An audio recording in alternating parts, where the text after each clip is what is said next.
you're constantly reinforcing and giving yourself, I use the phrase, anchors through your fitness, your multifaceted existence as a businesswoman, as an athlete, as blogger, and everything in between. It gives you a varied perspective on how to deal with things when you get that existential punch in the face, which is not a phrase I've ever used before, actually, but it's one I feel I may use again. Yeah.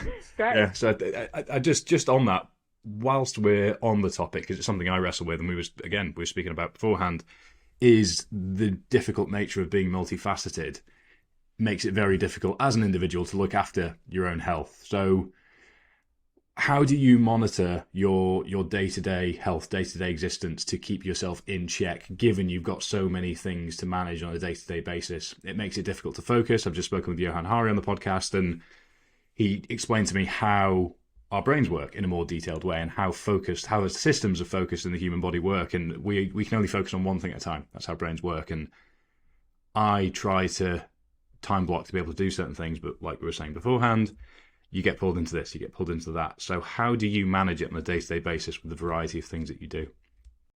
It's actually something I've been struggling with recently, and I definitely don't want to come across like I've got all the answers to it, because I chose to have a career that means that I do loads of different things, but that doesn't mean I necessarily know how to do it the best way possible.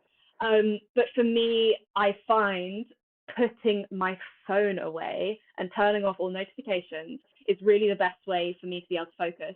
And I have what various people would call like a power hour. If I have a lot of work to do, I'll put everything away and I'll sit down, I'll stick my headphones in. I always put on the same music because it switches my brain into the mode of work, or usually writing. And I will sit down for an hour and I'll just focus for that 1 hour. Our brains, as far as I understand it, can't really focus for much longer than that. I think it's like 52 minutes or something that we can focus for. And so I try not to do any more than literally sitting down and working for an hour at a time. That means probably going and making a coffee, popping outside, getting some sunshine, making sure that I get in my exercise, and then going back and sitting down and doing that work again, or some more of the work. But yeah, actually really setting aside, like you say, time blocking particular times to be able to do the work makes me focus a lot better. But this year, this January, I've been doing an awful job, and I really feel like I'm being pulled in so many different directions whereby I'm only really doing any one thing for like 3 minutes at a time. And we can't multitask. Our brains are not set out to be able to multitask. And so when you try and do lots of different things at once, you might feel like you're juggling, but actually in reality, you're just like being crap at all of them at the same time. So I'm trying to get better at that. And it's something I am actively working on, but I haven't quite got it right this year at least. I feel attacked. But no, I completely agree, and it's funny as well because I'm so aware of my own flaws and my own challenges in this space, but still find myself time blocking and then thinking, oh, I'll just do this. Yeah. Oh, I've got to go and train now, but it's quite late and it's dark.